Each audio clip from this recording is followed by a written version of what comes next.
Patrick Kluivert resmi ditunjuk PSSI sebagai pelatih timnas Indonesia yang baru pada 12 Januari 2025. Misinya jelas, yakni terbentang pada sisa 4 laga kualifikasi Piala Dunia 2026 agar membawa Indonesia lolos ke Piala Dunia. Patrick Kluivert bukanlah orang Belanda pertama yang melatih timnas Indonesia. Dalam sejarahnya, timnas Indonesia punya cerita panjang ketika dilatih juru taktik asal negeri kincir angin tersebut. Tercatat, Patrick Kluivert menjadi orang Belanda ke-8 yang pernah menempati kursi panas pelatih timnas Indonesia. Sebelum Patrick Kluivert melatih, inilah 7 pelatih asal Belanda yang pernah menukangi skuad Garuda. Yang pertama, Johannes Mastenbroek. Johannes Mastenbroek merupakan pelatih asal Belanda pertama yang melatih timnas Indonesia, atau ketika itu masih bernama Hindia Belanda. Ya, kala itu Johannes Mastenbroek merupakan pelatih yang mengasuh Ahmad Nawir CS. Pada masa itu, walaupun Hindia Belanda adalah daerah koloni Belanda dalam pemerintahannya di bawah kendali kerajaan Belanda, namun untuk sepak bola, pemerintah kolonial Belanda memberikan kebebasan kepada Hindia Belanda untuk menjadi anggota FIFA. Sehingga dalam keanggotaan FIFA, Belanda dan Hindia Belanda adalah 2 anggota yang memiliki hak dan kewajiban yang sama. Ketika gelaran Piala Dunia FIFA tahun 1938 di Prancis, Hindia Belanda sebagai anggota FIFA diundang menjadi peserta Piala Dunia. Karena Jepang mengundurkan diri ketika itu diakibatkan keikutsertaan mereka karena perang. Beberapa catatan menulis bahwa sebenarnya PSSI yang sudah ada ketika itu juga berniat mengirimkan timnas ke Piala Dunia 1938 dengan nama Indonesia. PSSI dengan nama Indonesia sudah mengikuti kualifikasi Piala Dunia kala itu, meski harus kalah saing dari Jepang. Nah, ketika Jepang mengundurkan diri dari Piala Dunia, maka terjadi perdebatan antara PSSI dengan Netherlands Indies Football Unie atau NIFU yang diketuai oleh Johannes Mastenbroek. Siapa yang berhak mewakili Hindia Belanda ke Piala Dunia FIFA menggantikan Jepang. Namun diam-diam, NIFU memberangkatkan timnas yang dilatih oleh Johannes Mastenbroek melalui pelabuhan Tanjung Priok dengan menggunakan kapal MS Johan van Oldenbarnevelt pada tanggal 18 Maret 1938. Ada juga sebagian laporan yang mengatakan pada tanggal 18 April 1938. Sehingga Hindia Belanda diwakili oleh anak asuh Johannes Mastenbroek dari NIFU, bukan PSSI. Sebagai ketua Netherlands Indies Football Unie atau Asosiasi Sepak Bola Hindia Belanda, Johannes Mastenbroek langsung menjadi pelatih timnas Belanda pada Piala Dunia tersebut. Johannes Mastenbroek melatih timnas Hindia Belanda sejak tahun 1934. Selesai gelaran Piala Dunia FIFA tahun 1938, Johannes Mastenbroek meletakkan jabatannya sebagai pelatih Hindia Belanda. Meski hanya memainkan 1 laga dengan menelan kekalahan 0-6 dari Hungaria di putaran pertama, di Stadion Velodrome di kota Reims, Prancis 5 Juni 1938, pertandingan ini menarik perhatian banyak penonton yang hadir ke stadion sebanyak 9.000 penonton. Mastenbroek tercatat sebagai pelatih dari negara Asia pertama yang ikut Piala Dunia FIFA. Sebagai pelatih timnas Hindia Belanda, Johannes Mastenbroek juga menjabat sebagai wakil presiden Komite Olimpiade Hindia Belanda. Selama 4 tahun dari 1934 hingga 1938 menjadi pelatih timnas Hindia Belanda. Ia berhasil membawa timnya menjadi runner-up Far Eastern Games tahun 1934. Lalu, kualifikasi dan Piala Dunia FIFA 1938 merupakan pencapaian yang ditorehkan oleh Johannes Mastenbroek. Kedua, Will Culver.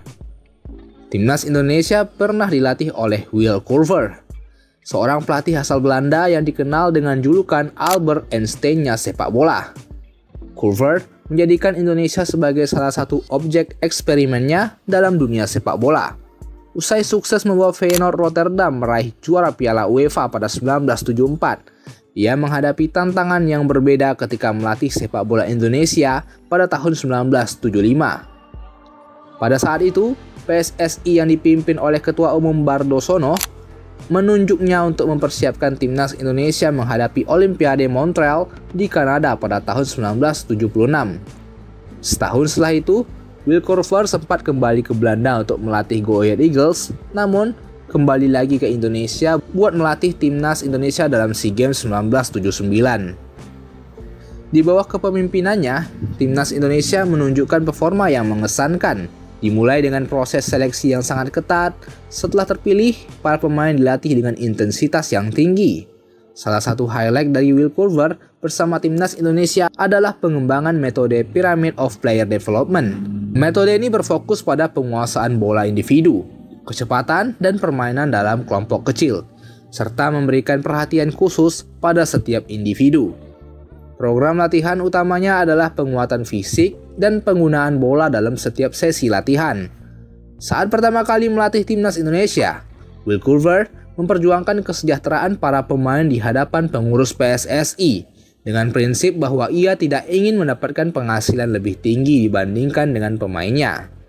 Prinsip tersebut sempat menuai kritik dari PSSI dikarenakan dianggap mengutamakan uang di atas nasionalisme.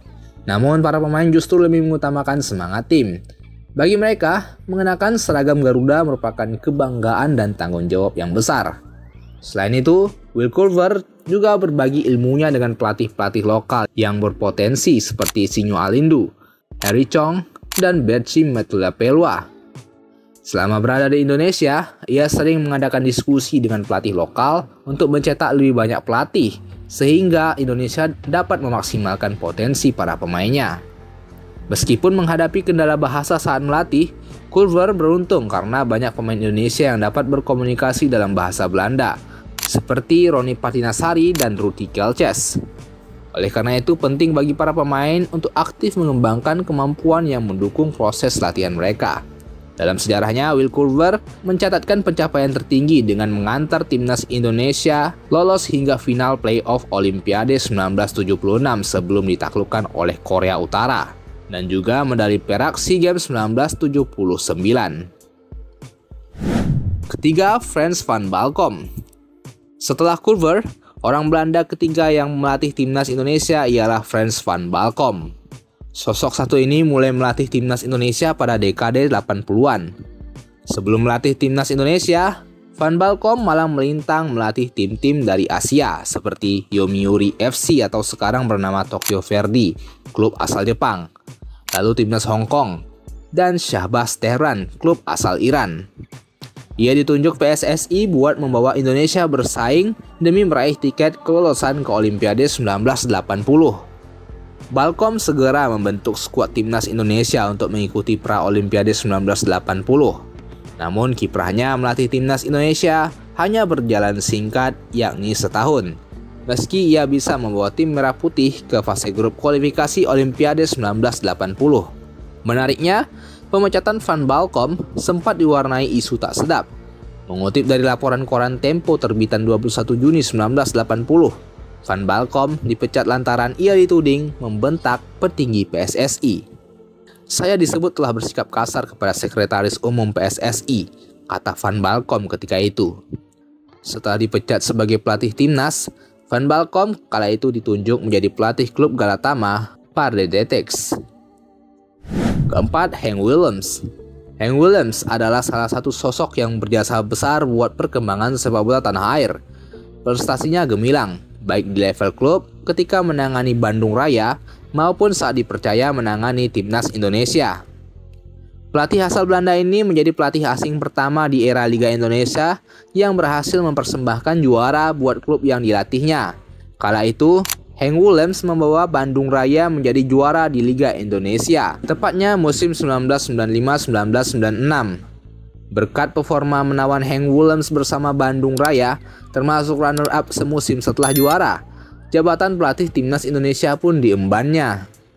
Henk Willems melatih timnas Indonesia yang tampil di SEA Games 1997 di Jakarta dengan raihan prestasi medali perak serta pertandingan pra Piala Dunia 1998, menggantikan Danur Windo yang dicopot dari jabatannya. Di ajang terakhir, Indonesia hanya meraih perak setelah pada final yang berlangsung di Stadion Gelora Bung Karno Fahri Husaini dan kawan-kawan kalah adu penalti 2-4 dari Thailand. Sebelumnya, sampai babak tambahan waktu berakhir, Indonesia dan Thailand bermain imbang 1-1. Raihan perak ini terasa menyesakkan karena sebelum sampai ke final, timnas Indonesia mampu mengalahkan semua lawan yang dihadapinya secara meyakinkan. Dari 5 partai, Indonesia melesakkan 15 gol ke gawang lawan dan hanya kemasukan 5 kali. Setelahnya, Hank Williams tak lama menangani timnas Indonesia. Dia tercatat bersama timnas pada 2 ajang, yakni kualifikasi Piala Dunia 1998 dan SEA Games 1997. Hanya setahun jadi pelatih timnas Indonesia pada 1997 hingga 1998, pelatih kelahiran 21 Januari 1939 itu kembali ke level klub dan bergabung bersama PSM Makassar. 5. Foppe de Haan. Salah satu pelatih asal Belanda yang tidak berhasil meraih kesuksesan bersama timnas Indonesia adalah Foppe de Haan.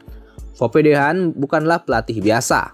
Ia telah melahirkan banyak bintang sepak bola dunia seperti Marco van Basten, Klaas-Jan Huntelaar, dan Ryan Babel. Ia pernah menjabat sebagai pelatih kepala timnas Indonesia U23 saat Asian Games 2006 yang berlangsung di Qatar.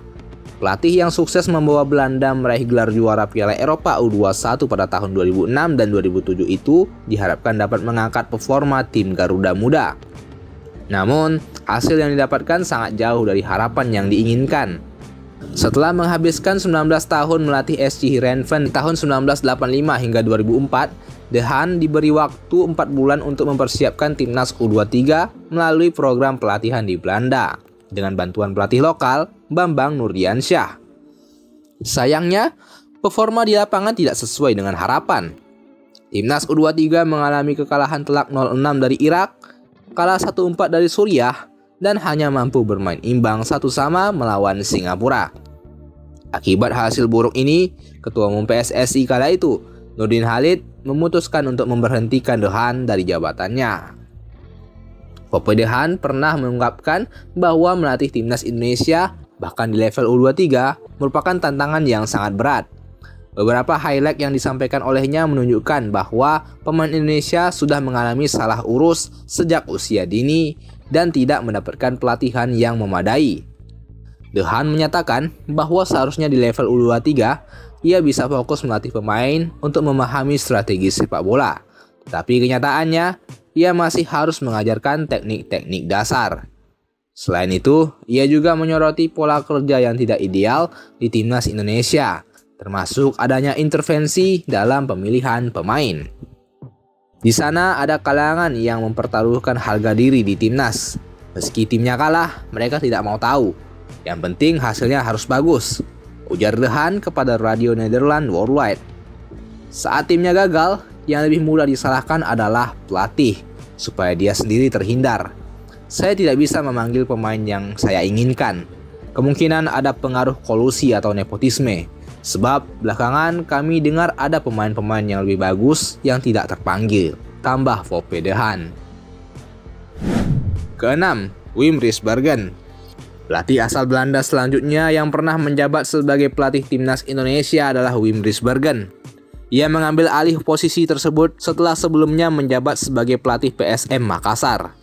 Sejak Juli 2011, Wim Risbergen ditunjuk untuk menggantikan Alfred Riedel dalam memimpin timnas Indonesia. Rekam jejaknya sebagai pelatih cukup baik. Sebagai pemain, Wim Risbergen menjadi bagian penting dalam timnas Belanda pada Piala Dunia 1974 dan 1978. Ia juga berkontribusi dalam kesuksesan Feyenoord meraih gelar Liga Belanda 1973-1974 dan Piala UEFA di musim yang sama. Dalam karir kepelatihannya, Wim Risbergen telah menangani beberapa klub di Liga Belanda termasuk FC Volendam, NEC Breda, dan Groningen. Selain itu, Wim juga pernah merasakan pengalaman di Piala Dunia sebagai asisten Leo Beenhakker di timnas Trinidad dan Tobago pada tahun 2006. Setelah turnamen tersebut, ia dipercaya untuk menjabat sebagai pelatih kepala timnas Trinidad dan Tobago. PSSI memiliki harapan besar bahwa Wim bisa mengangkat prestasi timnas Indonesia dibandingkan Alfred Riedel ketika itu yang mampu membawa timnas Indonesia menjadi runner-up di Piala AFF 2010. Namun, selama 6 bulan masa jabatannya, Wim Risbergen tak mampu menghadirkan prestasi yang diharapkan. Ia gagal membawa timnya lolos ke babak selanjutnya dalam kualifikasi Piala Dunia 2014. Dalam total 11 pertandingan resmi internasional yang dipimpin olehnya, Indonesia hanya mampu mencatatkan 2 kemenangan, 3 hasil imbang, dan 6 kekalahan. Selama masa kepelatihannya, Wim Risbergen sering menjadi sorotan publik. Ia dikenal jarang memberikan instruksi kepada pemain dan lebih banyak terlihat mencatat kejadian di lapangan. Hubungannya dengan beberapa pemain timnas Indonesia pun tidak berjalan harmonis. Terungkap banyak pemain timnas yang tidak senang dengan metode kepelatihan Wim yang sering membentak dan menghardik para pemain, yang membuat opini negatif semakin bertambah dari publik, terutama karena timnas Indonesia tidak menunjukkan performa yang memuaskan. Akibat dari hasil yang kurang memuaskan tersebut, Wim Risbergen akhirnya diberhentikan dari jabatannya oleh PSSI pada Januari 2012. Peter Huistra. Mantan pelatih Borneo FC, Peter Huistra memiliki pengalaman yang cukup panjang dalam dunia sepak bola Indonesia. Huistra pernah menjabat sebagai pelatih interim timnas Indonesia selama 1 bulan. Pada tanggal 7 Mei 2015, PSSI resmi mengangkat Peter Huistra sebagai pelatih interim untuk timnas Indonesia senior. Tugas Huistra saat itu adalah memimpin tim dalam 2 pertandingan kualifikasi Piala Dunia 2018 zona Asia Grup F, yaitu melawan Taiwan pada 11 Juni 2015 dan melawan Irak pada 16 Juni 2015. PSSI memiliki alasan tertentu mengapa status interim disematkan kepada Peter Huistra.